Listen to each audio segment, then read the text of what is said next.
This was supposed to be Brazil's moment of glory. The 2014 FIFA World Cup would showcase the nation to 3.2 billion viewers worldwide, with 12 brand new stadiums costing over $3 billion. But today, less than a decade later, some of these architectural marvels have become the most expensive parking lots in South America. But here's what FIFA and the Brazilian government didn't tell you about these stadiums. The real story isn't about football, it's about one of the most catastrophic infrastructure failures in modern sports history. What you need to understand is the psychology behind why these mega projects fail so spectacularly. Because this isn't just about Brazil. This is about what happens when political ambition collides with economic reality, and why the 2022 Qatar World Cup might be heading down the exact same path. In this video, I'm going to reveal the exact moment Brazil's World Cup dream became a $3 billion nightmare, show you inside these abandoned architectural giants, and explain why this pattern keeps repeating across every major sporting event. But first, we need to understand how Brazil convinced itself that hosting the World Cup would transform the entire country. The story begins in 2007, when Brazil's president, Luiz Inácio Lula da Silva, made a promise that would haunt the country for decades. When Brazil won the right to host the 2014 World Cup, the government painted a picture of transformation. These weren't just stadiums, they were catalysts for urban renewal, economic growth, and national pride. The plan was ambitious: 12 venues across the country, each designed to become the heart of thriving sports and entertainment districts. Take Arena da Amazônia in Manaus. This $300 million stadium was built in the middle of the Amazon rainforest, 1,700 kilometers from the nearest major football club. The government promised it would boost tourism and create thousands of jobs in one of Brazil's most isolated regions. Or consider the Estádio Nacional in Brasília, the crown jewel of the project. At $550 million, it was designed to seat 72,000 people and host everything from football matches to concerts and cultural events. The government claimed it would generate $50 million annually in economic activity. The numbers seem to add up. FIFA estimated the World Cup would inject $13 billion into Brazil's economy. Construction would create 380,000 jobs. Tourism would skyrocket. These stadiums would pay for themselves within 5 years through naming rights, events, and ongoing revenue streams. But there was something the Brazilian government and FIFA weren't telling the public. Something that would make these projections completely meaningless.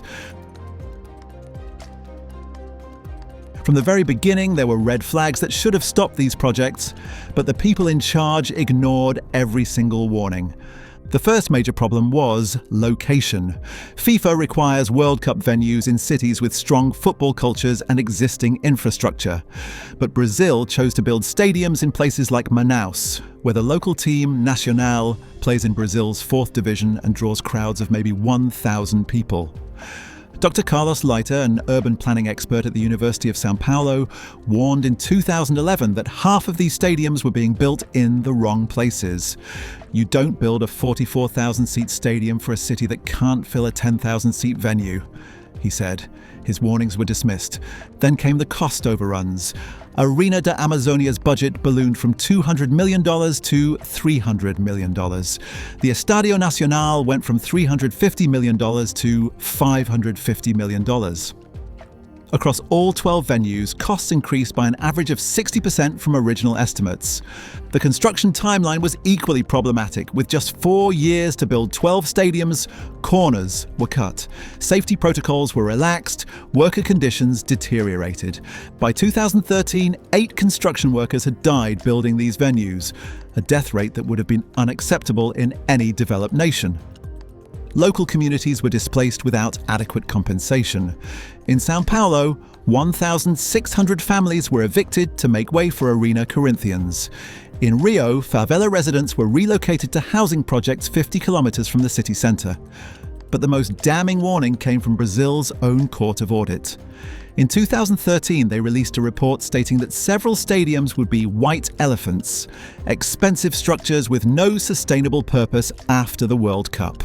The government's response was to classify the report and continue construction. By early 2014, it was clear that Brazil's World Cup infrastructure was heading for disaster. But it was too late to turn back. The tournament was months away and the world was watching. The 2014 World Cup was a spectacular success on television. But behind the scenes, the cracks were already showing. During the tournament, the stadiums performed their function. Matches were played, crowds cheered, and Brazil showcased itself to the world. But even during these 4 weeks, problems emerged. Arena da Amazonia hosted 4 matches with an average attendance of 40,000. The stadium looked full on television, but FIFA had to give away thousands of tickets to fill seats. Local hotels reported occupancy rates of just 60%, far below the 90% projections. The Estadio Nacional in Brasilia hosted 7 matches, including a semi-final. But immediately after the tournament, reality set in. The stadium's operating costs were $2 million per month, while revenue from local events barely reached $200,000. Within 6 months of the World Cup's end, the problems became undeniable. Arena da Amazonia's first post-tournament event was a wedding reception for 200 people in a 44,000-seat stadium. The optics were devastating. The Estadio Nacional faced an even worse fate.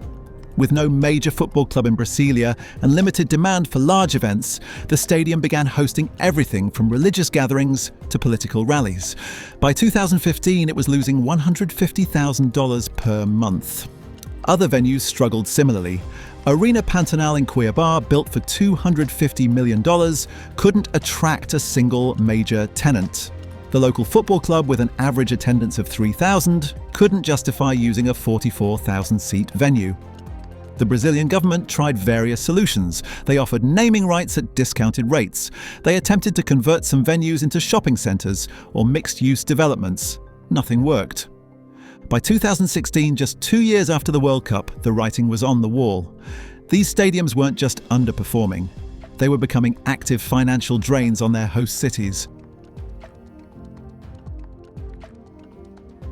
What happened next would shock even the harshest critics of Brazil's World Cup spending. The Estadio Nacional's transformation into a parking lot didn't happen overnight. It began with small compromises. First, the stadium started renting space for car shows and trade exhibitions. Then, when a major bus company needed temporary parking during Brasilia's transport strikes, the stadium offered its pitch. What was supposed to be a temporary solution became permanent. Today, hundreds of buses park where Neymar and Messi once played. The stadium's grass has been replaced with concrete. The goalposts are gone. It's now officially classified as a multi-use transportation facility. Arena da Amazonia followed a different but equally depressing path. Unable to attract major events or sustainable tenants, the stadium began hosting increasingly desperate activities. Weddings, birthday parties, corporate retreats, anything to generate revenue. The numbers are staggering. Arena da Amazonia, which cost $300 million to build, now generates about $50,000 per year in revenue. At that rate, it would take 6,000 years to recoup the construction costs. But the financial losses are just part of the story. These stadiums have become symbols of government waste and misplaced priorities. In a country where public hospitals lack basic equipment and schools operate without proper facilities, spending $3 billion on underused stadiums feels like a betrayal of public trust. The maintenance costs continue to mount. Even as parking lots and event spaces, these structures require millions in annual upkeep. Climate control systems, structural maintenance, security, the expenses never end. Some cities have tried radical solutions. Cuiabá attempted to sell Arena Pantanal to private investors for $50 million, 1/5 of its construction cost. There were no buyers. The human cost extends beyond finances. Construction workers who built these stadiums with pride now see their work reduced to parking lots. Local communities that were promised economic transformation instead got expensive monuments to poor planning. Brazil's stadium disaster isn't unique. It's part of a pattern that repeats with almost every major sporting event. The 2004 Athens Olympics left Greece with $15 billion in unused venues. Many are now abandoned, covered in graffiti, slowly crumbling in the Mediterranean sun. The 2008 Beijing Olympics created similar white elephants, though China's authoritarian government has been more successful at hiding the failures. The 2016 Rio Olympics, held just 2 years after Brazil's World Cup, repeated many of the same mistakes. The Olympic Park, built for $3 billion, now sits largely empty. The aquatic centre has been closed since 2017 due to maintenance costs. This pattern reveals a fundamental flaw in how major sporting events are planned and executed. The International Olympic Committee and FIFA profit from these tournaments, regardless of their long-term impact on host countries. They collect their fees, enjoy the spectacle, and move on to the next host city. The psychology behind these decisions is well documented.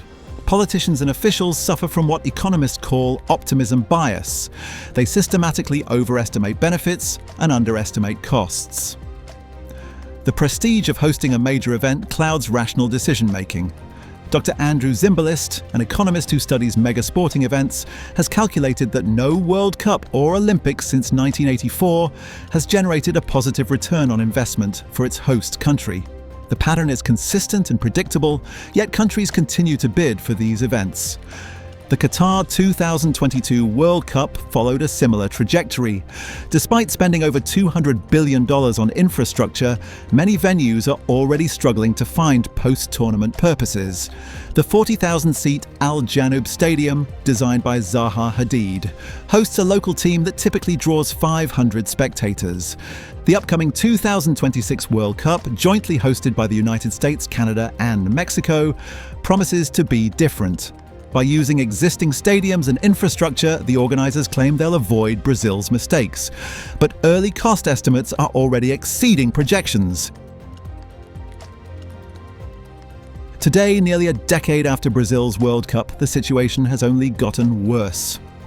A recent investigation by Brazilian newspaper Folha de São Paulo found that 8 of the 12 World Cup stadiums are operating at significant losses. The total annual deficit across all venues exceeds $50 million, money that comes directly from taxpayers. The Estadio Nacional's transformation is now complete. The Brazilian government has officially redesignated it as a transportation hub. The football pitch has been permanently converted to accommodate 500 buses. The stadium's original purpose, hosting football matches, has been entirely abandoned. Arena da Amazônia has found a different kind of sustainability. It now hosts weddings, quinceañera parties, and corporate events almost every weekend. While this generates some revenue, it's a far cry from the major sporting and cultural venue originally envisioned. Some venues have found creative solutions. Arena Pernambuco in Recife has been partially converted into a shopping centre. The stadium still exists, but most of the structure now houses retail stores and restaurants. It's functional, but hardly the sports legacy Brazil intended. The broader economic impact has been devastating. A 2019 study by the Brazilian Institute of Applied Economic Research found that the World Cup generated just $2 billion in economic activity, far below the $13 billion originally projected. When adjusted for inflation and opportunity costs, the tournament was a massive financial loss. The social cost continues to mount. Families displaced for stadium construction have never been adequately compensated. Many still live in substandard housing on the outskirts of major cities, while the stadiums that replaced their communities sit largely empty. Perhaps most tragically, the 8 workers who died building these stadiums gave their lives for structures that would never fulfill their intended purpose. Their sacrifice has become a symbol of Brazil's misplaced priorities during the World Cup preparation. The story of Brazil's World Cup stadiums is ultimately a story about the gap between political promises and economic reality. When governments prioritize prestige over practicality, taxpayers pay the price for decades. But this pattern isn't inevitable. Countries can host successful major sporting events without building white elephants. The key is using existing infrastructure, planning for post-event use from the beginning, and being honest about the real costs and benefits. The 2028 Los Angeles Olympics has committed to using only existing venues. No new permanent structures will be built specifically for the Games. If successful, it could provide a model for future events. As for Brazil's stadiums, their future remains uncertain.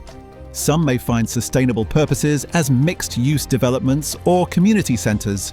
Others may eventually be demolished, their concrete and steel recycled for more practical purposes.